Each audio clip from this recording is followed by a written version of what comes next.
It's a real honor and pleasure to have my dear friend and beautiful, talented Miss Carly Pearce. Hi. Hey. How are you? Very first one. I know, I'm so excited. This is Thank awesome. you for having me. Yes. So, and it's really cool that you being the very first one, and you've got so much stuff going on right now. You've had a lot of success in the last year, and it's just kind of like watching this ride that you've been on. Yet you still take time to come here and perform, and we love that. And I just want to talk about kind of everything that's happened in the last year. First of all, I have to say I've known you for a long time. I moved here in '09, and I remember playing at various places of the listening room, and I'm always so thankful that you've always given songwriters like myself a place for us to express our music, and the sound is amazing, and we consider you family, so thank you for that. Thank you. Your family as well. Yay. So, let's go back to, kind of when Rolling Stone came out with, hey, top 10 country artists to look for. That's kind of when, there were some things happening before that, but that seems like when it really started to snowball, and they were right, and you were on that list, and just some really big things started to happen from them. So just kind of like walk us through kind of how that was for you as an artist, and the progression of the months to follow that. I in 2015 was on Rolling Stone 10 Artists to Watch in the summer, and you think Rolling Stone, you think, oh my goodness, this is like the greatest thing ever. And from that, I've continued to be kind of amazed at what's gone on. You come here and there's so many singer-songwriters and so much talent in this town. But I think over the last couple of years figured out if you really, really put your head down and do the work, things can come to fruition. So after that, I, have put out a few singles on SiriusXM The Highway, and teamed up with the Josh Abbott Band and had a single that went to number 37 on Billboard with Wasn't That Drunk. And I feel like since that article came out, I have really honed in on exactly who I am as an artist. I've grown up, I've been here for 7 years, and finally figure out, I think I know exactly who I am as an artist and kind of my place in the format. So yeah. It's been kind of a crazy year. It keeps shocking me a little bit. Well, and now taking us to what's going on right now, Every Little Thing. I put a song out called Every Little Thing a week ago, and in a week it has peaked. I think it peaked at 31 on the iTunes country chart. The sales are kind of crazy. It was just made a hot track today on iTunes. It was like Keith Urban, Carly Pearce. I know. It was like, I saw that, I was like, my girl, but yes. You look at it and I see the company that I'm in on Yes. that list even right now, and I'm just like, it doesn't compute. I think that's been the hardest thing for me over the last year is I see my face, I see my name, I see it, I hear myself, but it still isn't computing that things are starting to, happen for me. And it's just amazing to see, even in a week, the reaction to this song and how people are really, I wrote it from such a heartbreaking place about a breakup, and just seeing that people are really gravitating and relating to it is awesome, and why we all do this. So I think that's a good lead in to what this series is all about. When you go out on radio tours, you talk about where you've been and what you're doing and how songs are doing, all that kind of stuff. But what we see here in Nashville on a day-to-day basis is this is our jobs. We go into a room and we write these songs, and the rest of the world even doesn't really grasp that concept. Mm-hmm. So if you can open up and be vulnerable a little bit and talk about that breakup, let's break down all the layers of where you were in that time and how you felt when you walked into the writer's room, what is a writer's room, mm-hmm. and just share with everybody that's watching kind of what that story is of start to finish.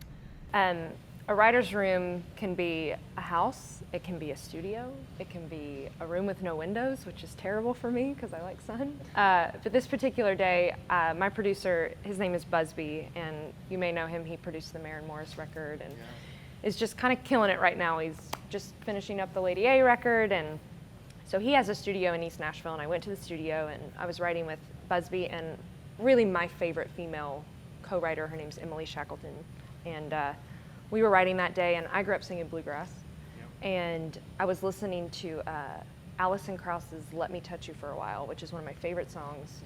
She has such a haunting aspect to her voice and just her music, and dobro is really big in my music, and she incorporates Jerry Douglas so well in that. And I was listening to that, and Busby and I had been talking, and I was like, it was really the only time that I've ever said, walking into a room, I really want to write a haunting ballad. And for those of you who don't know, that's like a songwriter's nightmare, because ballads never get to see the light of day, and to have like a bluegrass aspect is kind of like not commercial at all. So I went in, and we had been talking about it, and I was like, you know, I want to write something that is so vulnerable about this particular person in my life that, you know, sometimes the big loves aren't the right loves, but as people, we can't tell our heart when we're over them. And I had a really, really hard time getting over this particular person, probably the most painful breakup I've ever had. And I really wanted to write something that took you on a journey of dealing with the ghost of somebody when you don't really have control over when you can let it go. And so we wrote every little thing from a place of, you're still living with this memory that is so painful, and it kind of takes you through the journey of my personal story of the snapshots of what I dealt with in those moments where I didn't think I could take another breath without them. And when we wrote it, there's so much space in the track even that it's uncomfortable. And I think when you go through something like that, it's uncomfortable. And like I said, I've been taught, I write for BMG in Nashville, and my publisher is amazing, and he's always kind of instilled in me, write what you know. Yeah. And I think in those moments when I really write what I know, it translates to an everyday person. And so we really did know that song was special when we wrote it that day. It was an easy write. Sometimes they're not easy. Will you play it for us? Yes.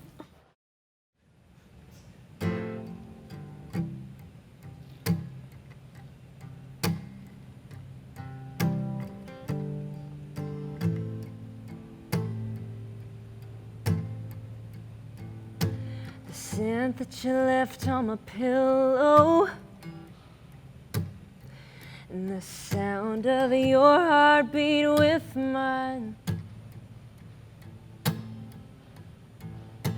the look in your eyes like a window, and the taste of your kiss soaked in wine. Every little thing, I remember every little thing. The high, the hurt, the shine, the sting of every little thing. And I guess you forgot what you told me, because you left my heart on the floor. And baby, your ghost still haunts me, but I don't want to sleep with him no more. Every little thing, I remember every little thing. The high, the hurt, the shine, the sting of every little thing. Oh, I remember every little thing. The high, the hurt, the shine, the sting of every little thing. Oh, oh, oh,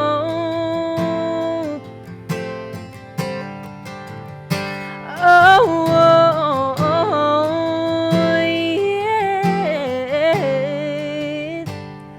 And they say time is the only healer. Well, God, I hope that isn't right, 'cause right now I die to not remember every little thing. I remember every little thing. The high, the hurt, the shine, the sting of every little thing. Oh, I remember every little thing.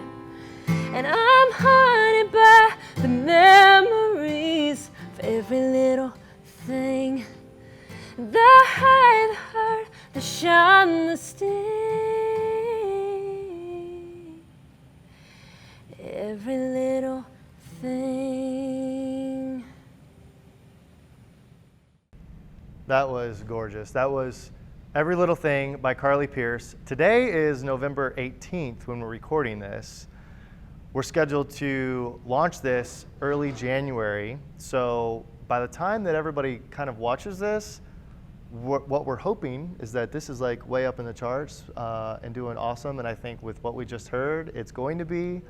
I hope so, fingers crossed. Something about this song and everything that's gone on leading up to this point that we were talking before we started, that just, it's seeming real. Not that it hasn't been before, but it's just like kind of watching this this career path that you've been on. It's like you're there.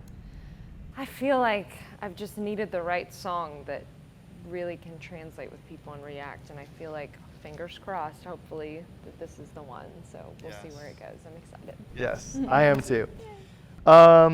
Let's go back in time to May 30th of 2015.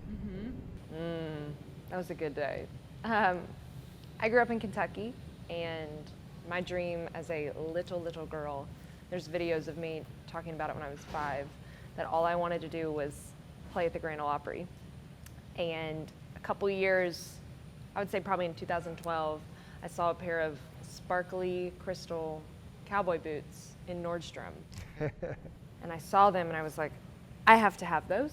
And I was Christmas shopping or something with my mom, and she was in town, and she was like, I will buy those for you only if you promise to keep them and hold them until you play at the Opry. I was like, okay, sure. And so I had these boots in a box for over 3 years, and I never put them on, never even tried them on, except for in the store.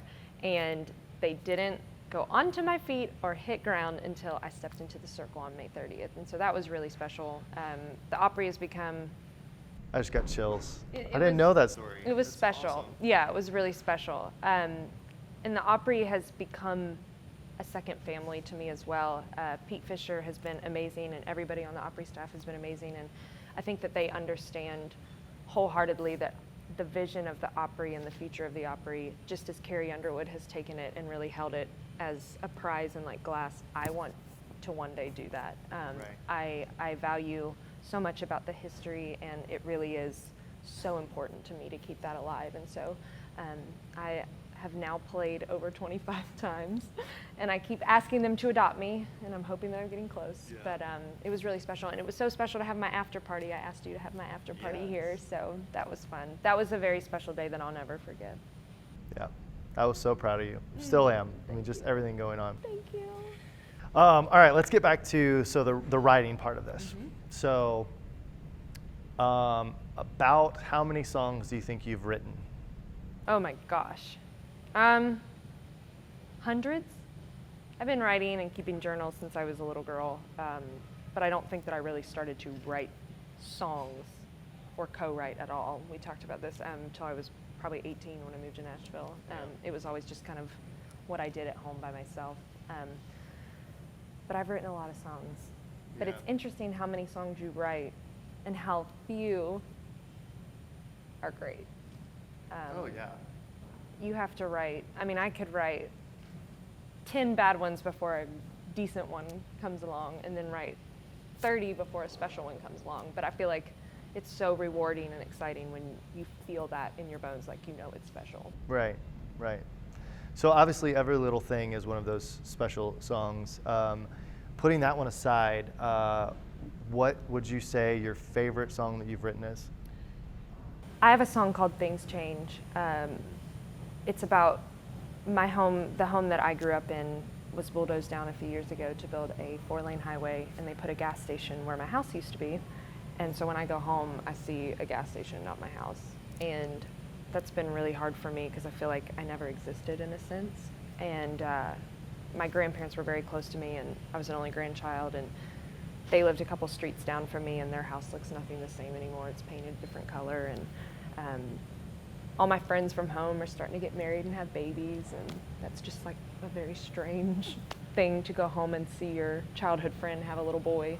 And it took me I had this idea because I'm so proud of where I come from and miss it a lot.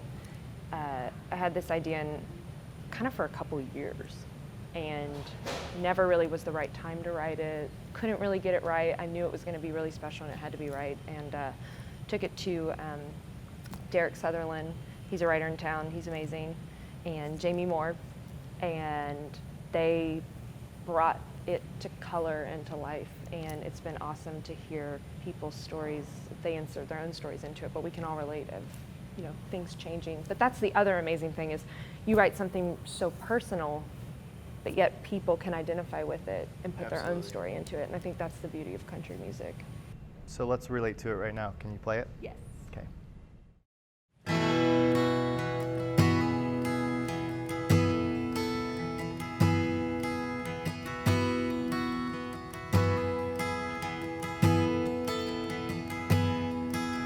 See that house painted white, looking all brand new. I bet you don't know that underneath it's wearing powder blue. And those flowers that line the drive were my grandma's pride and joy. And this 4-lane road I'm driving on used to be just one. They bought my mom and daddy out when the vote for progress won. And where my front yard used to be is just a stop for gasoline. Things change. You can try to slow it down, but you can't. 'Cause this crazy world only spins one way. I swear the only thing that always stays the same is things change.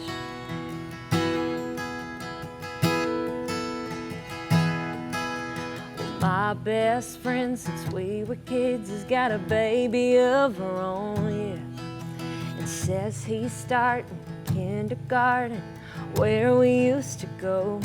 And growing up goes by too quick, never really did sink in. I didn't think that I'd admit that what my mama said's making sense. Things change.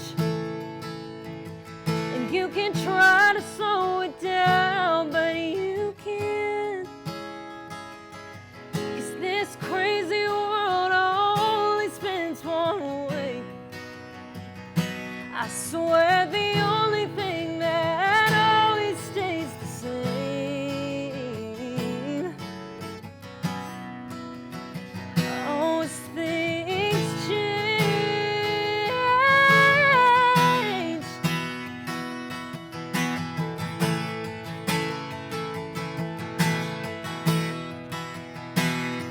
And always rushing to get older. It's the last thing that I want. I was hell-bent on leaving. Now I'm dying to go home. It feels like time is flying when it used to drag on. Things change. I've tried to slow it down, but I can't. 'Cause this crazy world, it only spins one way. I swear the only thing that always stays the same is things change. Oh, things change.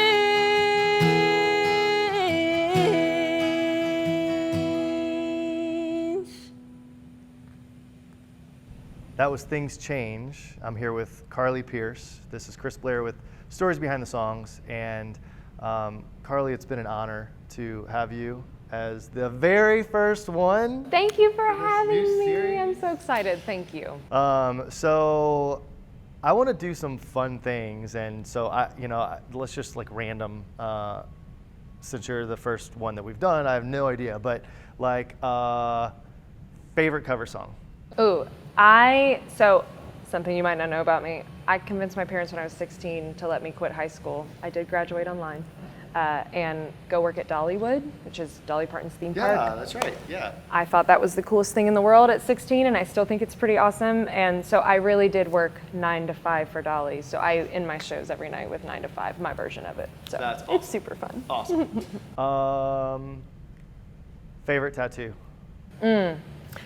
I have a lot of tattoos, but this one is my favorite. It was for my grandfather. So every time I look down and play guitar, I feel like he's there. What's the meaning behind it? To make a really long story short, I see redbirds all the time since he passed away, and have even had them peck on my window and have followed me from Pigeon Forge to Nashville. And so I just feel they come up in my life constantly. So I feel like it's him going, hey, I'm still here. That's awesome. So he got his tattoo. Yes. Favorite food on the road. This is tricky because I travel with a lot of boys, whether it's my band or when I was on the road with Josh Abbott band, and they don't particularly like the same food as I do. So I always just say, if I can find a Subway, I'm good. But I would Subway. prefer, like, one of my favorite things to do is go to different cities and find like local food. Yeah. But road, like 3 a.m., I try really hard to not eat the fast food. So I'm like, just give me a 24-hour Subway, I'll eat it. And what about at home? I love to cook, so I make salmon, chicken, steak. That's like my other favorite thing. Any of my friends would tell you my favorite pastime is to go to Publix grocery store. This is also something that I did not know about you. Really? So we'll be talking off camera and setting a date to come over and have dinner. Come on. All right. So you also had a really big stepping stone of your career when you were playing around town, and Josh Abbott came in and heard you, and that kind of started a really cool journey for you. I know. Let's talk about that. You really never know. They always say you never know who's sitting in the audience. And Josh Abbott, for those of you who are Texas country fans, he happened to see me play at a weekly Monday night thing called Whiskey Jam, and found out who was singing and messaged me on Twitter. And this was actually probably in 2013. So for a couple years we were Twitter friends, never met. And last year he came to me over Twitter and said, I want to send you a song. I think that you're the right voice for it. So he sent me this song. The song was called Wasn't That Drunk. And I actually knew the song because Emily Wiseman, Matt McGinn, and Neil Medley had written the song, and I knew them in the songwriter community, and this was one of those songs that everybody really wanted to see get cut. And so he sent it to me. I'm like, oh my gosh, I know this song. And he said, I need you to put your vocal on it fast. So I called a friend, and we did it really quickly. Josh had already sang his part, and I sent it in to him. And before I knew it, he was like, we're mixing it for the record. And still, we had never met. And that has been such an amazing experience. They're like brothers to me and like family. Josh has been amazing. I love everybody in his band. The first time that we met, I flew to Houston and was going to jump on the bus with him for a week, and had never met him and never sang the song with him. And so I showed up and I'm like, hey! And from that moment, we have been like family. Yeah. And I will always, always, always be grateful to him for the exposure, the lessons. He's an amazing businessman, and just everything that went from, I got to go on a radio tour with him. I got to play sold out screaming fans. I mean, the Josh Abbott community is like a cult. They love him. And Jimmy Kimmel? We got to do Jimmy Kimmel, and I didn't throw up and I didn't fall, so that was good. And just again, all of these experiences that I don't feel like unsigned artists really get to see from the outside of your own career. And I think it's just prepared me for hopefully what's to come for me as far as going into radio stations and playing for crowds. And I feel like thanks to him, in a lot of ways, I've become a better singer, a better performer. So I'll always have a special place in my heart. We went to number 37 on Billboard, so I'll forever be grateful to them.